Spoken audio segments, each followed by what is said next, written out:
Amém. É um privilégio para mim poder estar aqui nessa casa, servindo vocês com a palavra do Senhor. Agradecer ao pastor Fabiano pela oportunidade. Obrigado, pastorzão.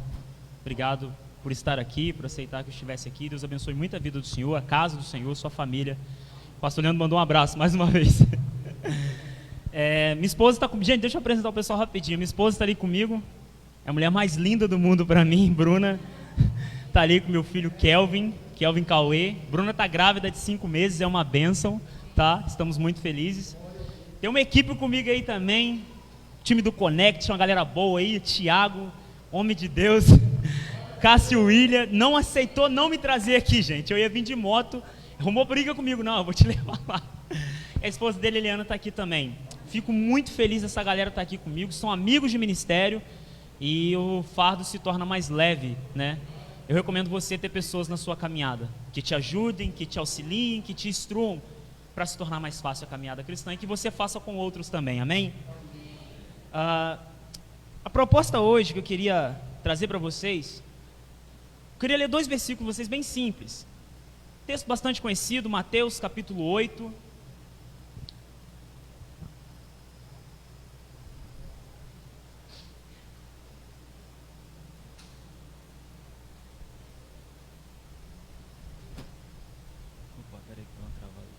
E Mateus capítulo 14.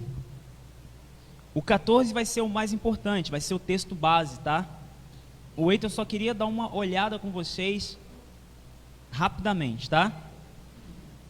Mateus 8, 23, e o outro vai ser Mateus 14, 22. Diz assim Mateus 8, 23, ó. E entrando ele no barco, seus discípulos o seguiram. E eis que no mar se levantou uma tempestade tão grande que o barco era coberto pelas ondas. Ele, porém, estava dormindo. E os seus discípulos, aproximando-se, o despertaram, dizendo: Senhor, salva-nos, porque iremos perecer. E ele disse-lhe: Por que temais, homens de pequena fé? Então, levantando-se, repreendeu o vento, o mar, e seguiu, e organizou a bagunça. E aqueles homens se maravilharam, dizendo: Quem é este que até o vento e o mar lhe obedecem? Dá um pulinho comigo em Mateus capítulo 14 agora, versículo 22.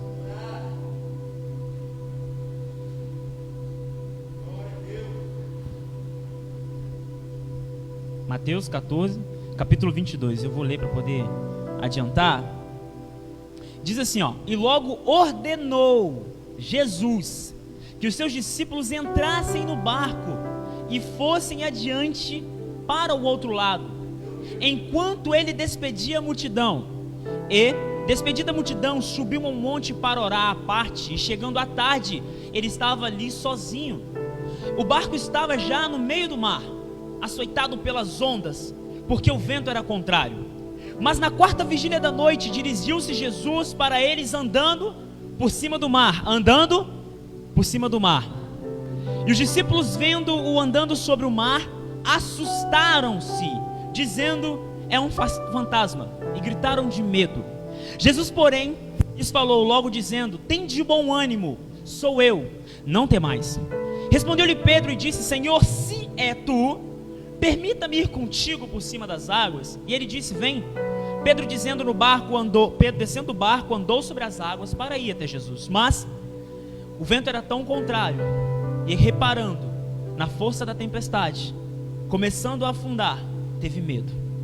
E logo Jesus, estendendo a mão, segurou-lhe e disse-lhe: Homem de pequena fé, por que duvidaste? E quando subiram para o barco, o vento se acalmou. Amém.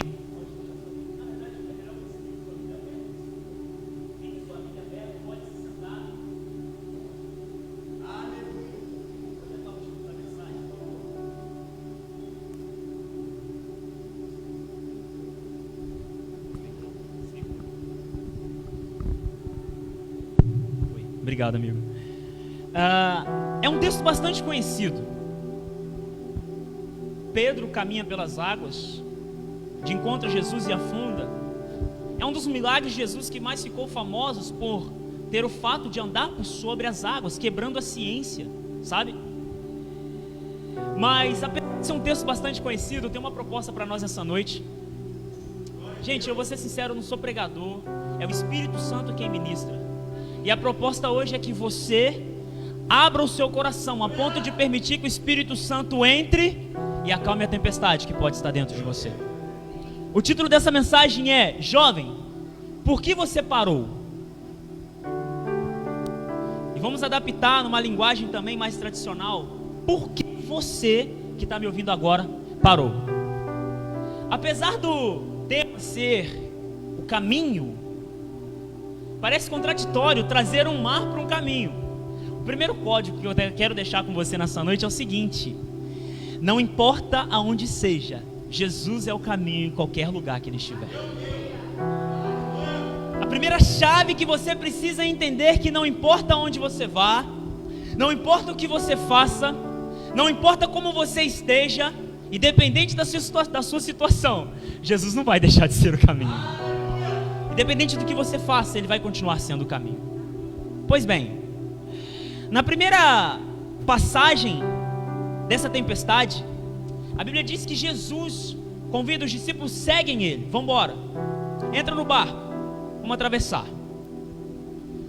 E é um fato interessante para mim, porque nesse meio termo, nesse problema, nessa bagunça, que a tempestade está açoitando, o barco balançando para tudo quanto é lado, Jesus está dormindo.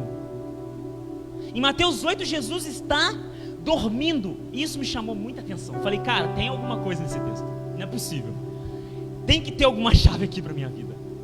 Porque Jesus está dormindo diante da tempestade. E os discípulos, com certeza, estavam desesperados tentando acalmar aquela situação. Agora, o fato interessante é que eram 12 discípulos. Quantos discípulos? 12 discípulos. 4 deles eram pescadores. Quantos pescadores? 4 pescadores. Significa que eles já tinham experiência com o mar, já tinham experiência com a tempestade, já tinham experiência com aquela situação. Pedro, Tiago, João, André eram pescadores natos. Inclusive foram os primeiros discípulos a serem recrutados por Jesus. E diante desse cenário, 4 pescadores estão desesperados. Isso me assustou, porque eu pensei o seguinte: dos 12, 8 não são, sabem o que é, mas não pescaram, não estavam no meio do barco, não enfrentaram tempestade como os 4. Como a gente sabe que a situação estava realmente difícil? Como, Mário? É porque quando 4 homens que têm dominado o mar durante a vida toda já estão numa situação que não dominam mais, eles estão diante de um cenário que eles não têm mais poder para fazer nada. E aí, eu não sei se você já viu esse mar da Galileia. Quem aqui já teve oportunidade de ir lá? Eu também não tive, tá, gente?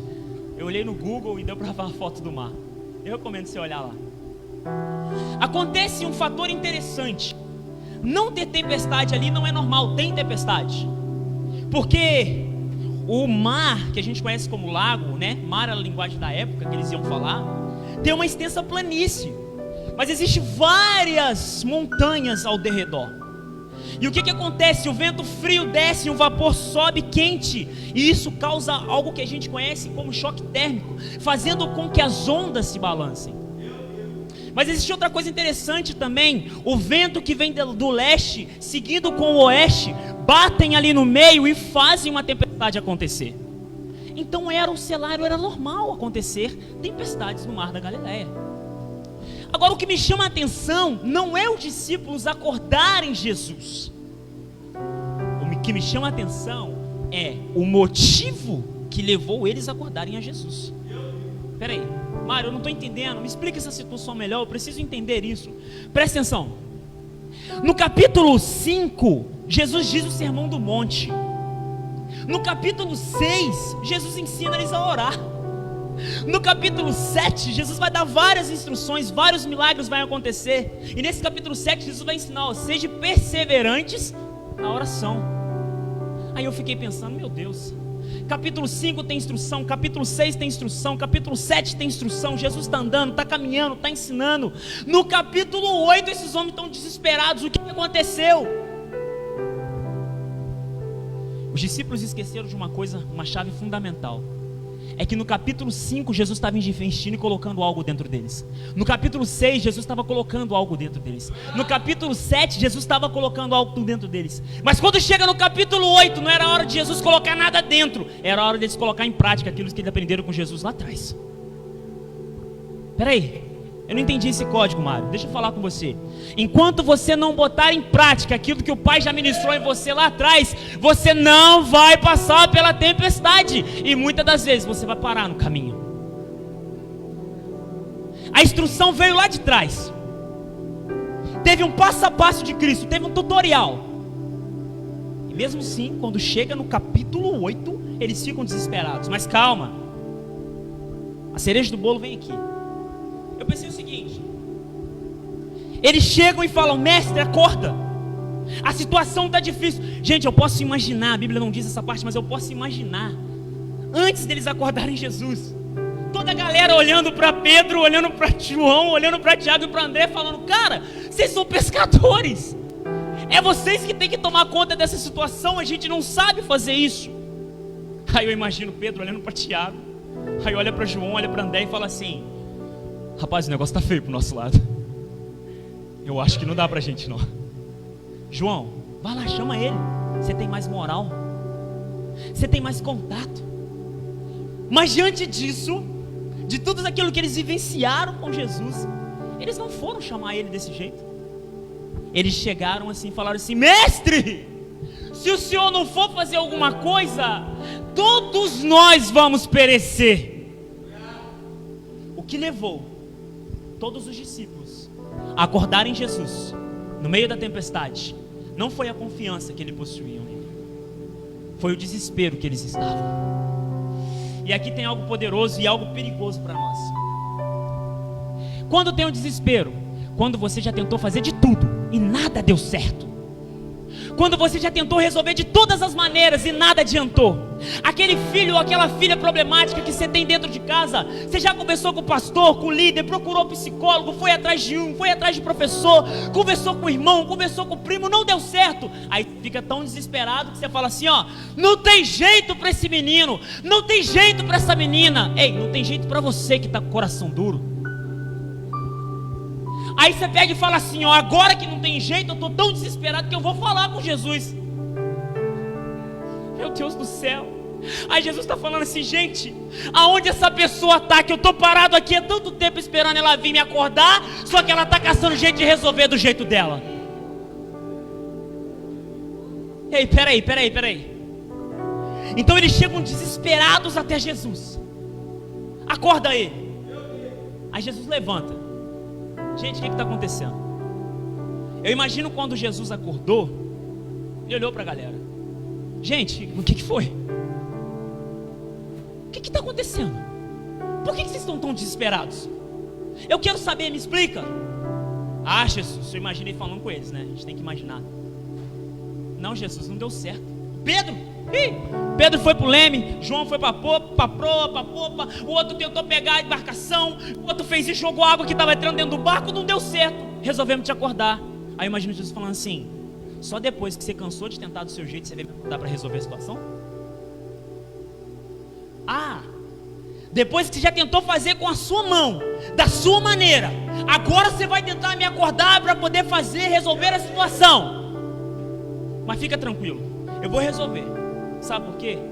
Porque ainda sou eu que faço, sou eu ainda que liberto, sou eu ainda que instruo, sou eu ainda que direciono, sou eu ainda que tenho poder sobre a tempestade, sobre o vento e até sobre a sua vida.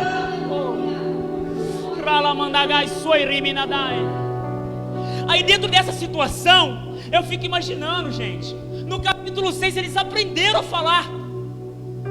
Quando você orar, você não vai orar como faz os pagões de vez em quando, repetições. Vocês vão começar como um modelo de oração, e eu vou dar isso na mão de vocês. Quando chega no capítulo 8, era hora deles fazer o quê? Orar. Fala comigo, repita comigo. Orar. Mais uma. E por que eles não oraram? Eu sei por quê. É que às vezes a situação está tão complicada, está tão pesada, que na hora de você correr para o colo do papai, você fica desesperado. E você se perde no meio da tempestade que está habitando dentro de você. A hora era de se posicionar como discípulos que aprenderam a se posicionar. Capítulo 14 vai narrar uma outra forma. No capítulo 8, Jesus chama e eles estão com ele no barco. Aí no capítulo 9 tem mais uma travessia. Só que Mateus não descreve como ela acontece, ele só dá uma lapidada. Era normal Jesus ter que ficar navegando por barcos. Por quê? Porque era a geografia da época. O local onde ele se encontrava, ele tinha que fazer a travessia para as outras cidades em navegação. 9 acontece mais uma. Quando chega no 14, aí peraí. Então no 8, eles estão com Jesus no barco. Jesus acalma a tempestade. No 9, tem outra situação. Eles estão com Jesus no barco. A Bíblia descreve como aconteceu. No capítulo 14 tem outra, só que agora é diferente. Jesus fala assim, ó: entrem no barco e atravessem. Entrem no barco e vão, porque eu vou despedir a multidão. Jesus não falou, gente, fazendo um favor, tem como vocês irem? Pessoal, deixa eu falar com vocês com um jeitinho, tem como você ir? Não. A Bíblia diz que Jesus falou com ele assim, ó: vai. Jesus não pediu opinião. Jesus não perguntou se vocês estavam com vontade. Jesus não perguntou se vocês querem. Jesus falou assim, ó: vai, porque eu vou despedir a multidão. Deixa eu te fazer uma pergunta, com todo o carinho do meu coração. Quando Jesus te dá uma ordem, é uma ordem. Ele não pediu a sua opinião para fazer ela acontecer, mas Ele quer que o seu coração esteja nela. Aí eles vão. Jesus sobe, vou orar. Nesse meio tempo, a Bíblia diz que na 4ª vigília da noite, Jesus vem. Engraçado que para os judeus existem 3 vigílias. Para o romano existiam 4. E na 4ª vigília seria mais ou menos entre 3 da manhã e as 6 da manhã. Aí em Marcos me fala algo fantástico que eu não encontro em Mateus. Marcos fala assim, ó, se eu não me engano, 6,46, narrando a mesma passagem. Marcos fala assim, ó: e Jesus, olhando de longe, viu a dificuldade que eles estavam para poder remar. Jesus começa a caminhar. O ponto interessante é, Jesus vai se aproximando deles. Só que agora eles olham, vê um homem sobre o mar. A tempestade está acontecendo. Eles estão lá tentando controlar a situação. E eles falam assim, ó: é um fantasma. Eu falei, meu Deus, espera aí, agora o negócio foi tudo por água abaixo. Eu não entendi. Espera aí, eles estão caminhando com Jesus há tanto tempo. Eles sabem quem é o mestre. Eles têm relacionamento.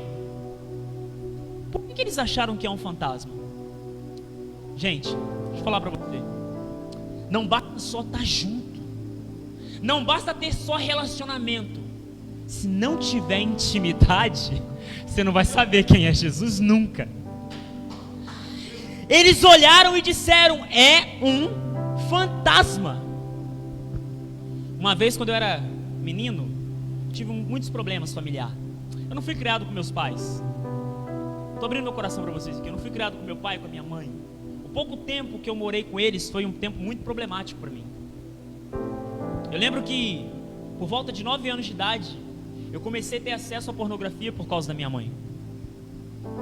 Muito novo, eu comecei a ser preso nessa área. Com esses mesmos 9 anos de idade, eu dei um objeto na mão da minha mãe, que era uma faca, para ela se defender do meu pai. Eu pensava que era isso. E ela atacou meu pai. Meu pai tomou uma facada no rosto e ele caiu no chão.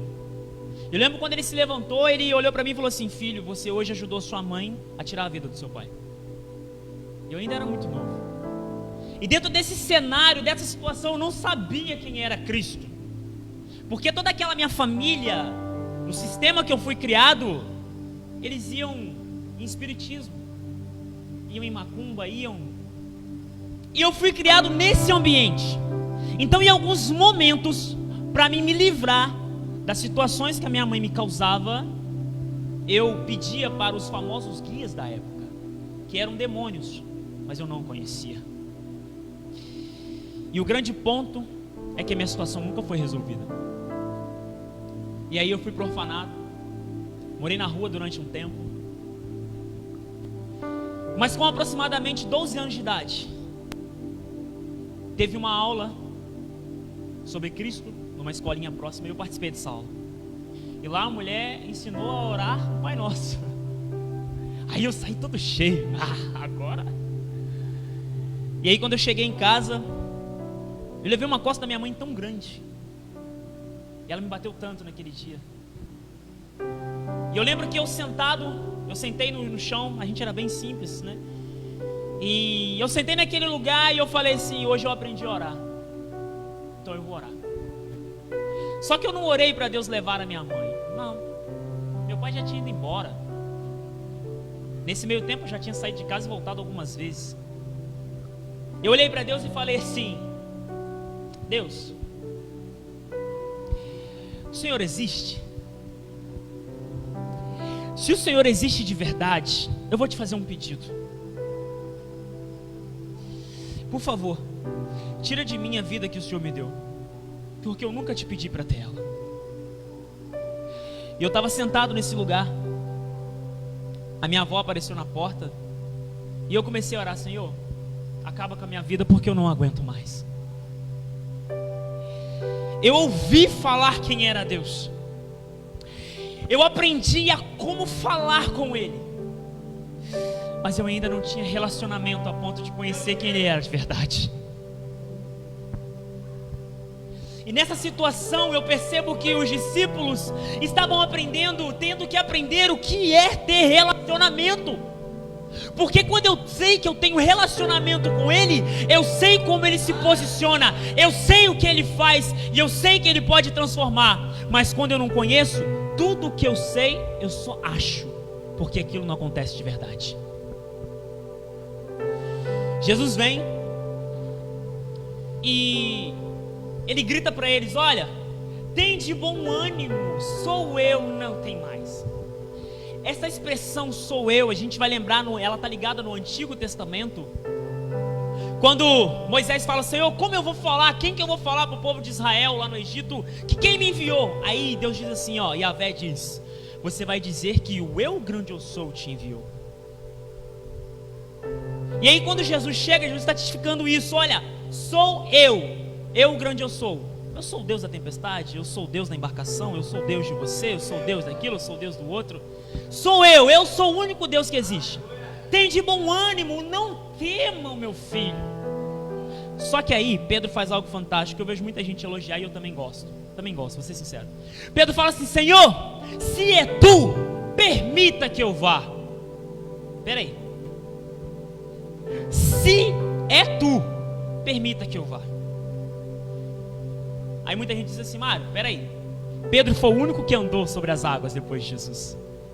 Pedro foi o único que conseguiu caminhar sobre as águas, porque ele teve a decisão de sair do barco e caminhar. Os outros ficou no barco, é verdade. Pedro está ensinando para a gente tem que ter uma postura, uma atitude. A juventude hoje enfrenta um sério problema. Sabe qual? O problema das mídias sociais, o problema das redes sociais. Por quê? Porque a juventude hoje quer status de menos e secreto demais. A juventude hoje quer status de mais e secreto de menos. A juventude hoje, ela quer aparecer como se ela tivesse toda perfeita, sem defeito, sem cicatriz, numa rede social. Mas quando o pastor vai tratar no gabinete, está todo arrebentado. Aí quando o pastor vai aconselhar a pastora, um líder, ele vê assim: gente, o que está acontecendo com esse menino, com essa menina? Só que eles dizem o quê? Hoje é a moda. É isso que tem que ser hoje. Eu lembro quando eu comecei no TikTok, falei assim: gente, tem tanta gente fazendo tanta coisa, vou fazer também. Aí fiz um vídeo lá, não deu certo não. Vou fazer outro vídeo, não deu certo também não. Aí Jesus falou comigo assim: em vez de você ficar tentando fazer esses vídeos que você está fazendo, por que você não prega a minha palavra? Aí eu resolvi. Publiquei meu primeiro vídeo no TikTok: Jesus escolheu você. Eu lembro que em aproximadamente 30 ou 35 dias eu já tinha alcançado 4.000 seguidores. Eram 4.000 jovens, era 4.000 que estavam ouvindo falar Jesus através da minha vida. Aí eu fiquei pensando, por que a juventude de hoje não usa essa ferramenta para falar de Jesus? Só que o tempo foi passando, eu fui usando essa rede social, e aí eu comecei a perceber o perigo que existia nela. Lembra que eu falei que era preso com pornografia desde os 9 anos de idade? Eu só fui vencer com 20. E nesse mesmo TikTok começou a aparecer vídeos que não era para estar ali. Aí eu comecei a perceber que a juventude tem sido seduzida pelas redes sociais. Sabe por quê?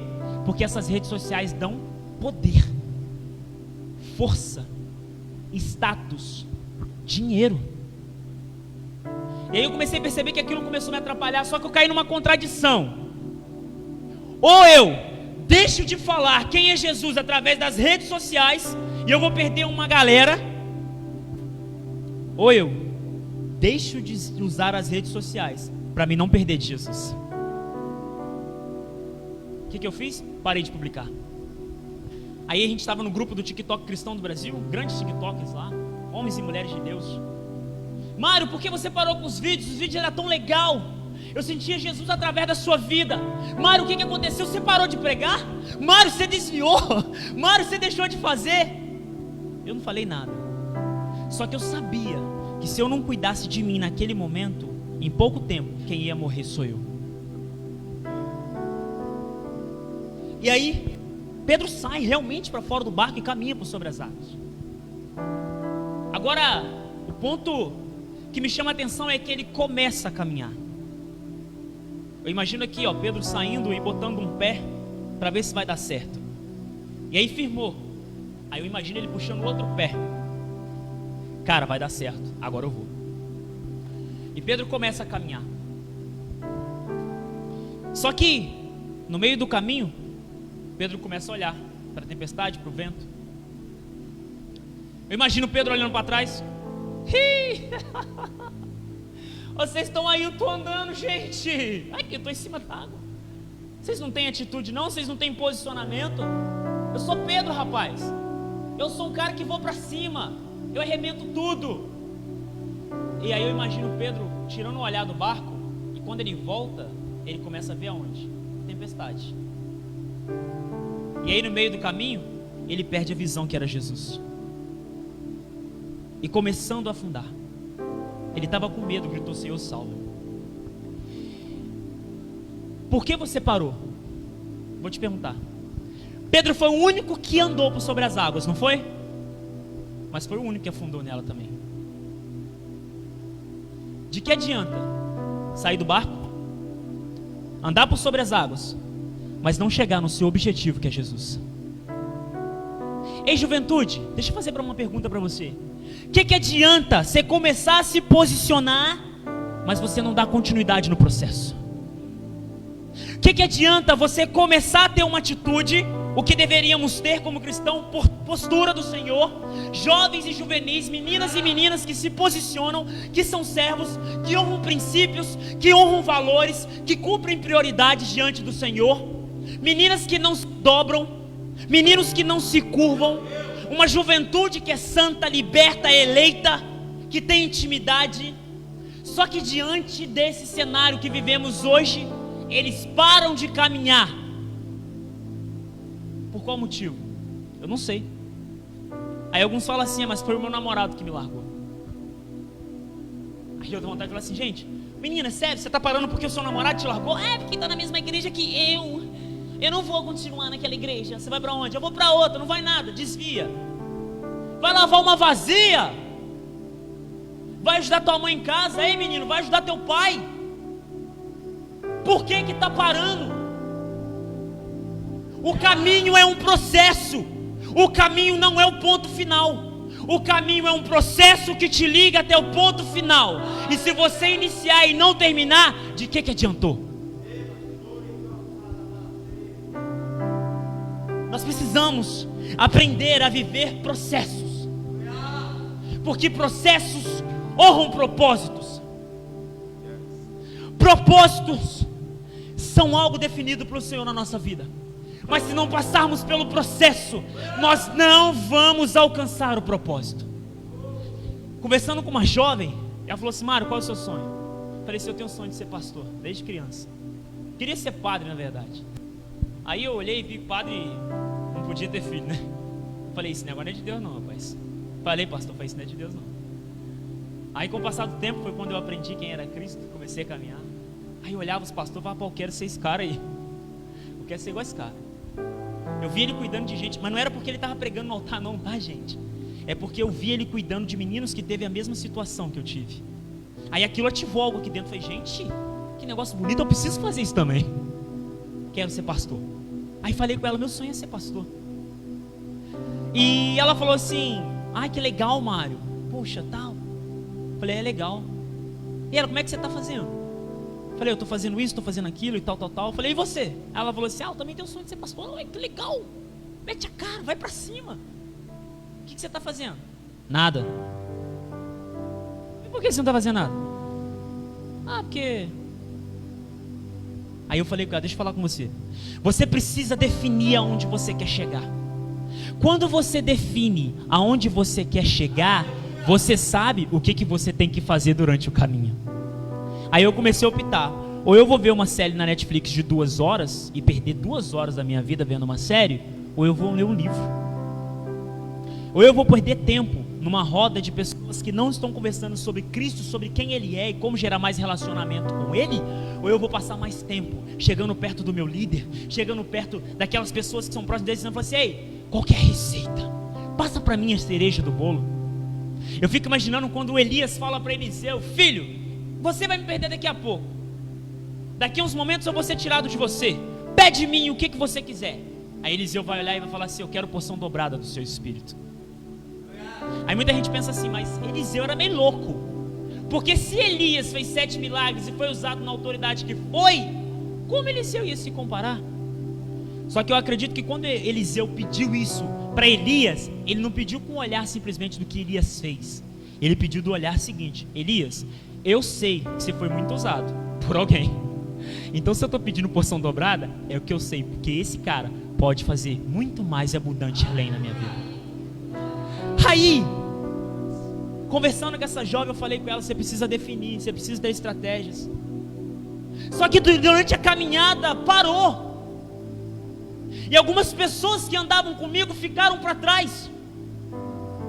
Algumas pessoas que estavam junto comigo ficaram para trás. E eu não estou dizendo que eu fui melhor porque eu continuei, não, foi pela graça do Senhor, mas também foi uma atitude de decisão de continuar. Aí eu comecei a olhar e falei: gente, fulano tinha tudo para ser usado na mão do Senhor. Esse fulano ali, cara, isso era usado demais, eu vou atrás. Aí quando chegava: agora você está chegando para lembrar de mim? Eu não quero mais não. Gente, está perdendo a salvação por causa de uma meninice. Cadê a maturidade no meio da juventude hoje? Cadê a maturidade quando o pai e a mãe chamam a atenção?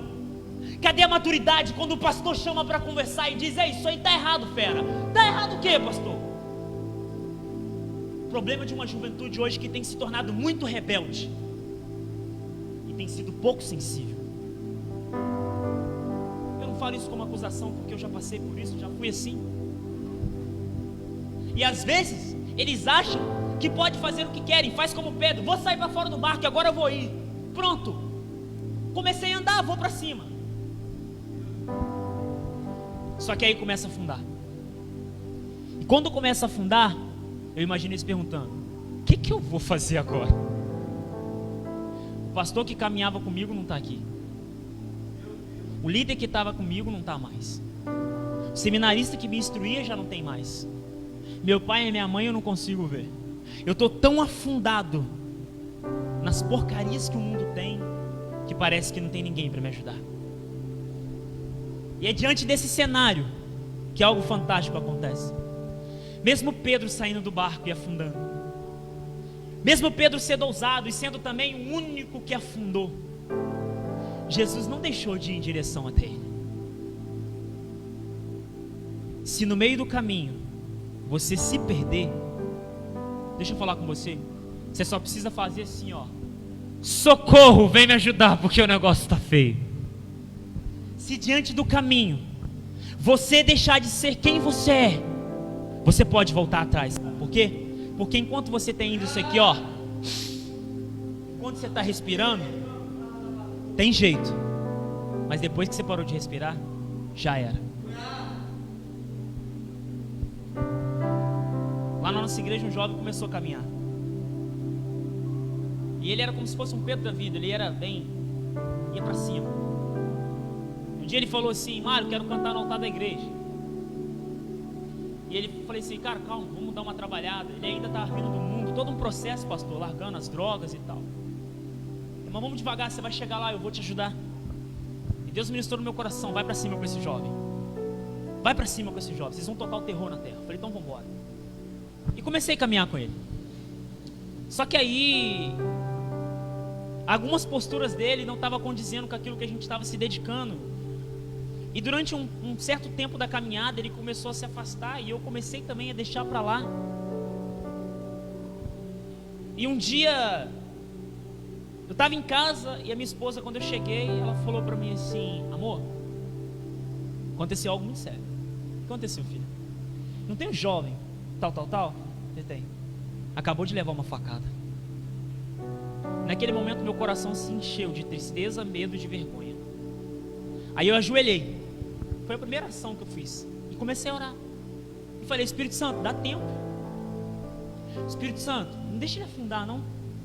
Espírito Santo, traz de volta, dá tempo ainda. Usa o médico para salvar a vida dele. Dá mais uma chance para esse jovem. Aí ela falou assim: amor, pode parar de orar. Ele acabou de falecer. Essa foi uma das maiores crises na minha vida. Eu sempre tive o sonho de ser pastor de jovens, juvenis. Eu sempre tive o sonho de acompanhar essa galera. E naquela época, Deus estava dando um jovem para me pastorear e eu não percebi. Aí esse jovem morreu. E durante muito tempo eu carreguei sobre minhas costas aquele fardo, aquele peso.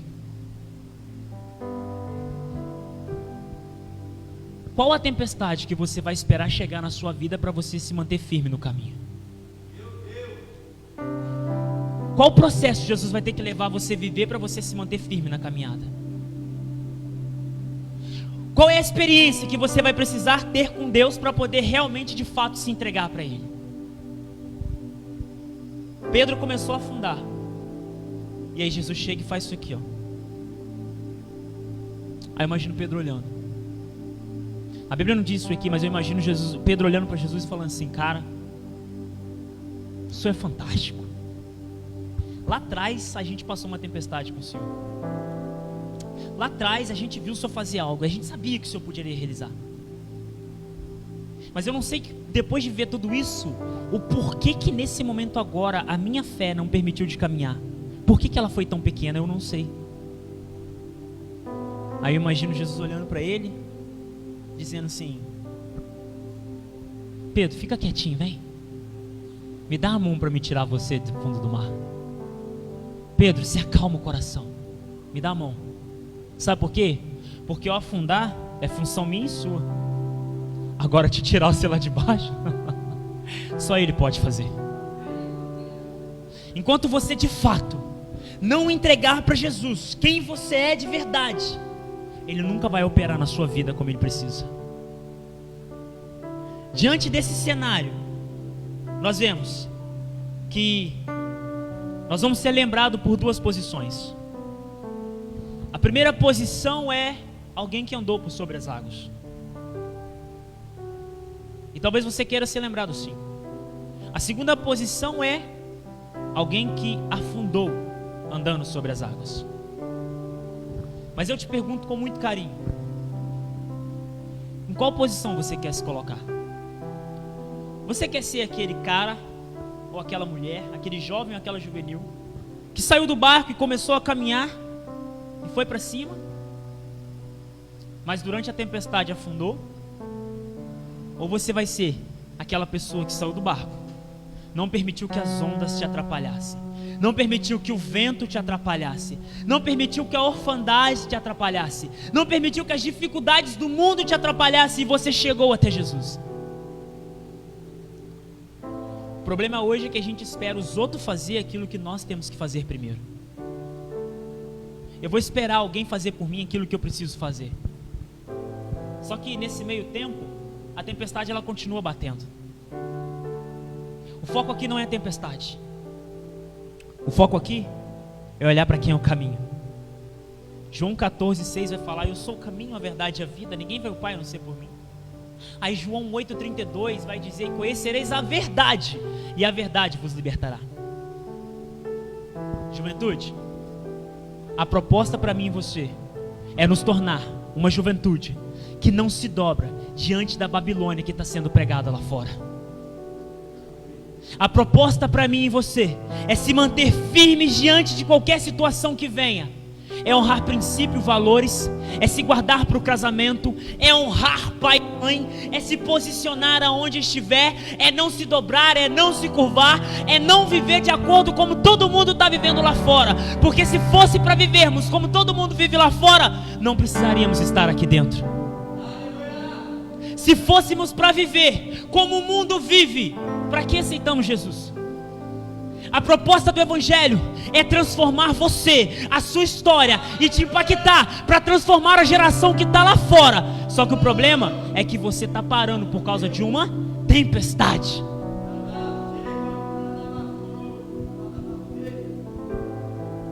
O tempo se passou. Eu fiquei muito ferido com a minha mãe durante muitos anos. Ficamos 3 anos sem se conversar, sem falar um com o outro. E o tempo passou. E eu comecei a ser tratado. Deus foi curando a orfandade. Mandou um pai e uma mãe para cuidar de mim. Érico e o pastor Leandro são meus pais e minhas mães. Minha mãe é quem me ajuda demais, gente.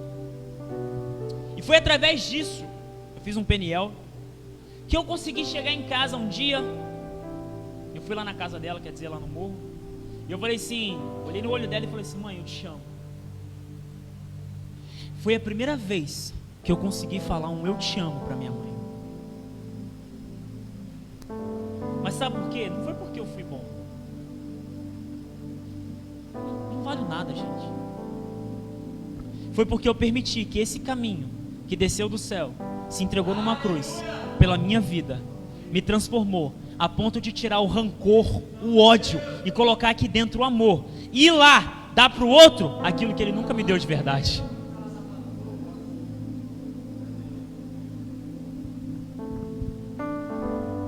Queria fazer um ato profético com você nesse momento. Com muito respeito, a gente sabe que tem o isolamento, a gente tem que ter cuidado. Mas eu queria convidar as jovens e os jovens. Queria convidar vocês a ficar de pé nesse momento, como uma atitude de posicionamento, como uma atitude de postura, como uma atitude daquele que vai andar sobre as águas e vai chegar até Jesus, que não vai parar diante de qualquer situação que venha. Queria convidar você a colocar a sua mão no seu coração nesse momento. Nós ministramos uma canção que o meu alvo é Cristo.